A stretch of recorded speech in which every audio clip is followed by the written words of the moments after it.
Mostrei 2025, mais um podcast saindo aí pra vocês. E agora tô aqui com o João, lá da Federal, da Imagem e Som. Ninguém melhor, né? Do que do ramo da imagem e som para conversar com a gente numa inauguração como essa, do estúdio aqui de podcasts da ETEC. João, bem-vindo. Obrigado. Prazer estar aqui também, claro.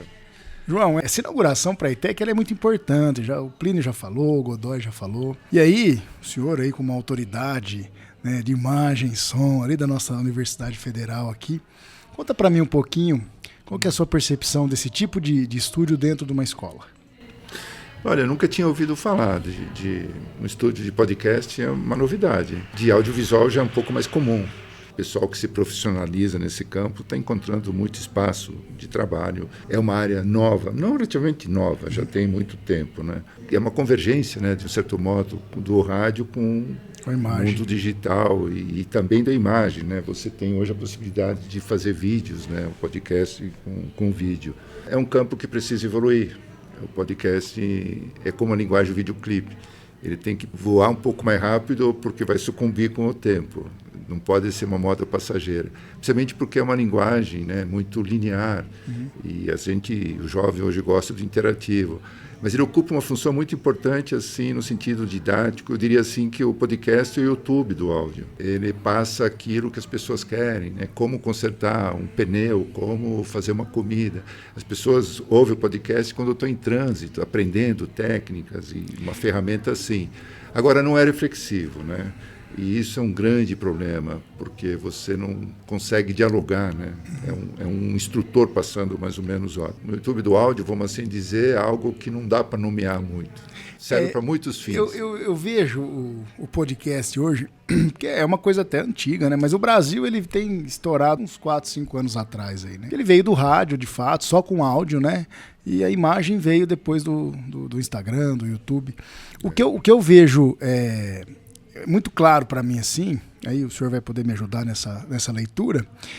Eu lembro do filme Matrix, né? Quando você precisava carregar um programa na mente lá, você ia lá rapidinho, carregou aquele programa, aí tá todo mundo sabendo.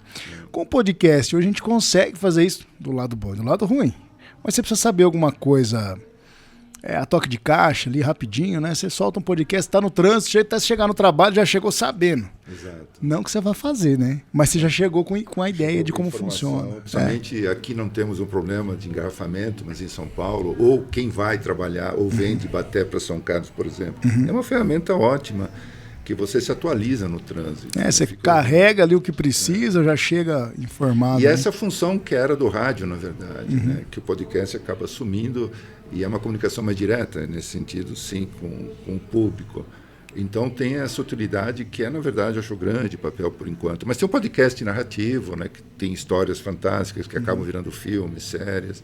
Há vários formatos diferentes de podcast. É que o que virou moda, né, são aqueles bate-papo sem conteúdo nenhum, só para falar, né? E aí isso viraliza, infelizmente, né? Eu acho que o podcast tem uma coisa que precisa retomar, que é da radionovela, formato narrativo. Eu vejo muito pouco no Brasil, que é muito estranho. Ele se presta mais ao jornalismo, propriamente dito. E eu fui criado ouvindo radionovela. Tudo que eu sei de som, que eu sempre digo para os alunos, se quer aprender som, não percam tempo com bobagem de filmes. Ouço uma radionovela, se existir em algum lugar. Eu lembro do Sheik de Agadir, que tem uma princesa que está raptada. E tem uns 10 episódios que os que vão salvar ela ficam procurando, e é totalmente sonoro, a aproximação e a distância de onde ela está. Você sabe pelo andar, pelos sons ao redor, e nunca chegam nela. Uma construção sonora fantástica, né?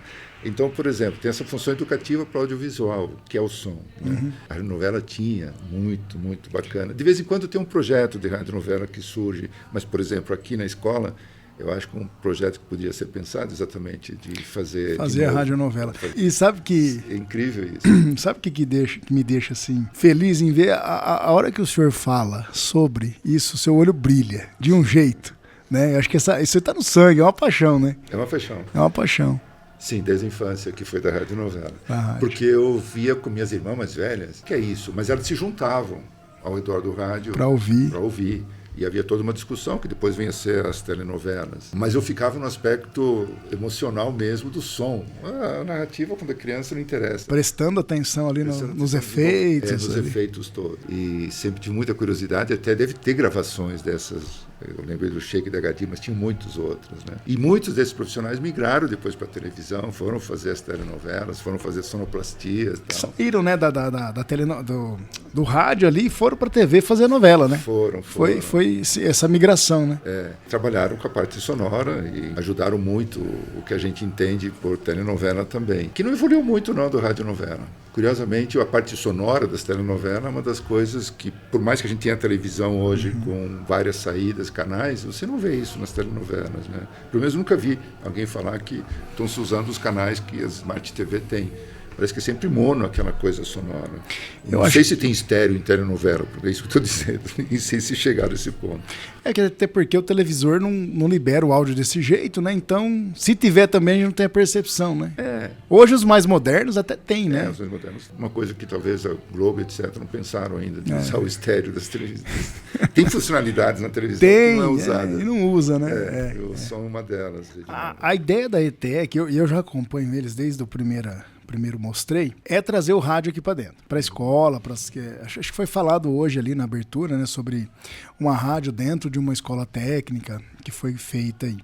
E o Plínio teve essa ideia de trazer o rádio para cá. E o podcast foi, acho que, o caminho mais rápido para entrar nessa questão do rádio com eles.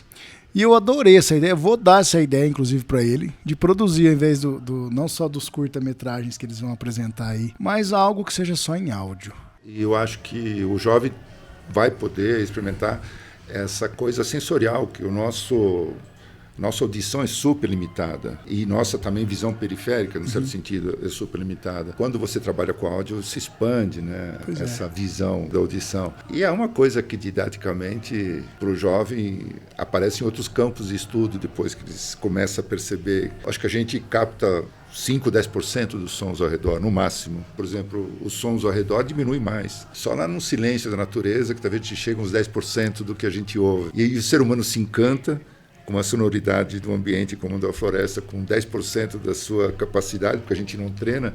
Imagina se fosse pleno, o que seria o ambiente da natureza ouvindo todos os sons. E a gente fazia antes, né, em parceria. Agora a ETEC montou o estúdio e passa a ser dela. Mas aí você não é. Não. E até os outros anos eu fazia o podcast para eles aqui voluntariamente, né? Pra gente ter o conteúdo ali. E agora tem o estúdio deles, a gente veio inaugurar. Gostei muito de ter conversado contigo. Bem-vindo ao Mostrei, bem-vindo a esse novo espaço. Obrigado, viu? Obrigado a você pela conversa.